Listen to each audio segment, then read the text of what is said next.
Hi, friends. I hope you're all doing great, staying safe, and enjoying your time working from home um, and staying positive.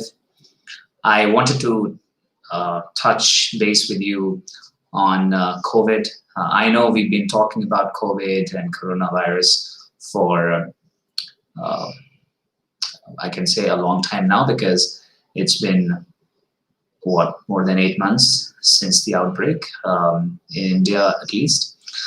Um, we are aware that it is quite uncertain as to when the vaccine is going to come out. So a lot of us have started to feel the burnout of working from home or just waiting in the anticipation of the vaccine and going back to the old normal. And we're not sure whether or not that's going to happen. We've heard that things may never go back to how they were, and we have to live with the new normal.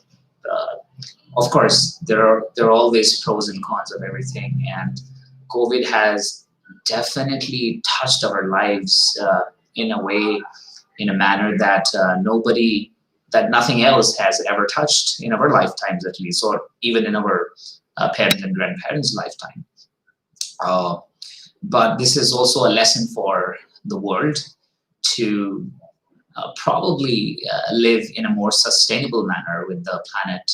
Uh, and it is definitely time for all of us for the introspection and see what is it that we can do to make our lives more sustainable and contribute to the well-being of the planet and not just our own self, because they are definitely interconnected. If you take care of the planet, it's going to come back to you. You will be taken care of by the planet too.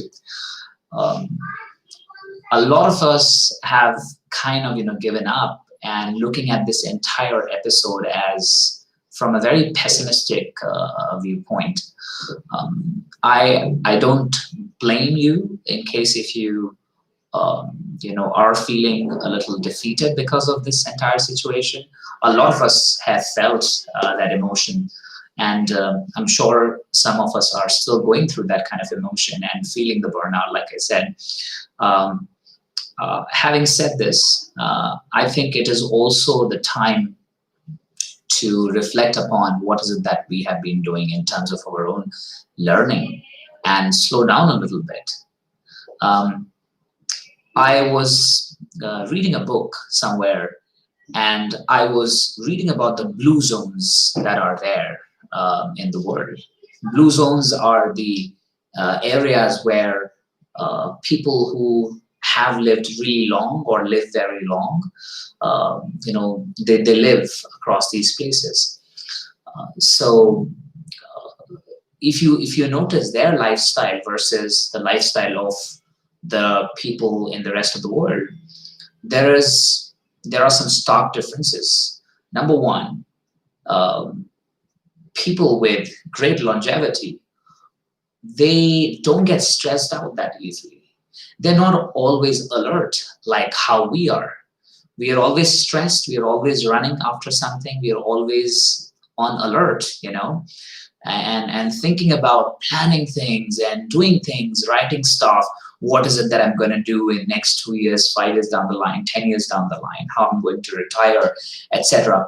I'm not saying those things are bad, but um, a lot of us are losing our sleep because of these plans, these worries, and I think in a way it is, all these things are eating us out, which is why you see a huge difference. So people in these blue zones, they don't worry as much as we do, hence they live longer.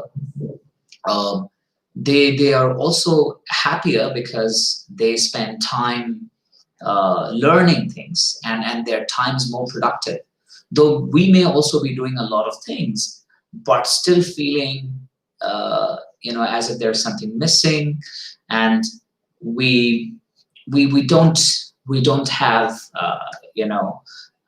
enough productive time, or we feel stressed out as well at the end of it. However, if you see, on the other hand, there are people who do not plan things as much. I'm especially referring to the blue zones, and they are happier and they are not planning out as much, but their time is more productive. They are able to do uh, a lot of things that make them happy. Um, and another myth or fallacy that I see, uh, why we have kept ourselves so busy, because we want to earn money as much as we can.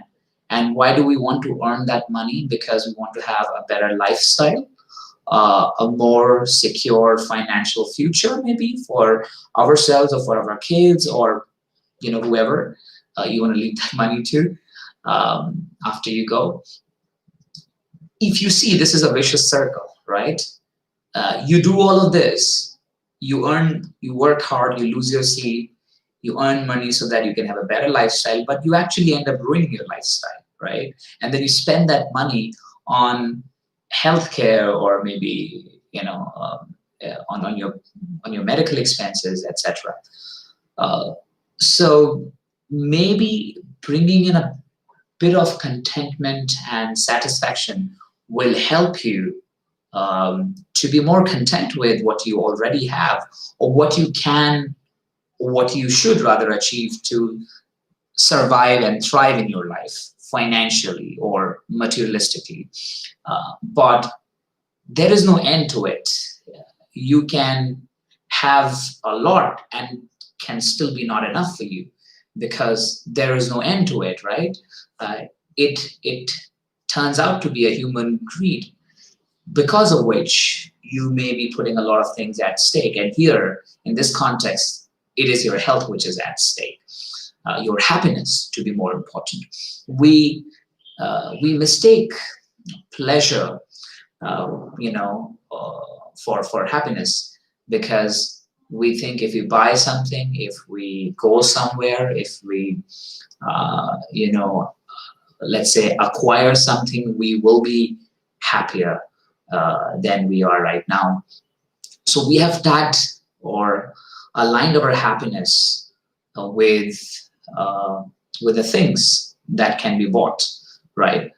But those are momentary pleasures. You buy your car, gives you pleasure that doesn't last very long. You may have bought your favorite pair of shoes or clothes, but momentary pleasures. But does it really give you peace? Can it really buy you that sleep? Not necessarily. You may be popping pills to sleep, but not feeling fresh and not feeling rejuvenated even after spending 10 hours in your bed. So what's the point of doing all this, running around this route? I think the point here is that we should try to. No one's telling you to go back to the primitive or medieval times, but it is more important that you sort of strike balance, and that's what COVID has been telling us, to slow down a little bit, spend more time with family, with yourself, meditate, maybe read a book or play your favorite board game, and not spend as much time on your phone screen or computer or internet. Talk to people, because talking to your old forgotten friends can be really, really de-stressing. It can be a great stress buster. Go for your walks. Focus on your breath. Those things are important, and I think that's what is also gonna bring in a lot of harmony in the society. If we are more content with ourselves, with our lives, you'll see, if every individual in a society is content with themselves, then they will be overall content, and you'll see a lot of harmony within the society, within a nation, in fact, across the nations and communities. We will be living in a better world. if only we could control this entire longing for materialistic stuff. It should not matter whether or not you have those things. It's good if you have them, but it's not bad if you don't have them. Your happiness should not be dependent on buying certain things or achieving certain things. You should definitely be content with your own life. So guys, if you are struggling with these times, working from home is getting onto your nerves, you are feeling a little shackled, as if you are kind of stuck at one place and you're not able to move out or move away from something, I suggest that you introspect and do things that you liked as a kid or when you were growing up. Connect with your old friends and family members if you have not been connecting with them for some time. Do things that will make you happy in the long run. Read a book, develop a new hobby that sort of challenges your brain and brings newness in your life or in your overall system. I think these things will help you fight COVID. That's my way of fighting with COVID. We don't have to live with COVID in a negative way. We're not giving up. We continue to fight COVID. But also it is teaching us, this entire situation is teaching us to be stronger, to be more forgiving and open to learning and change. I think that's super important. So on that note, I'll say goodbye to all of you, and hopefully you're able to bring some more some happiness into your lives after watching this, and hopefully you're able to apply it. It's nothing new that I have told you today, but you already knew what I just mentioned, but maybe it just reminds you of your own strengths and you're able to bring that little change, and you're able to keep yourself happy and the people around you also. Okay, thank you very much. Bye bye, take care.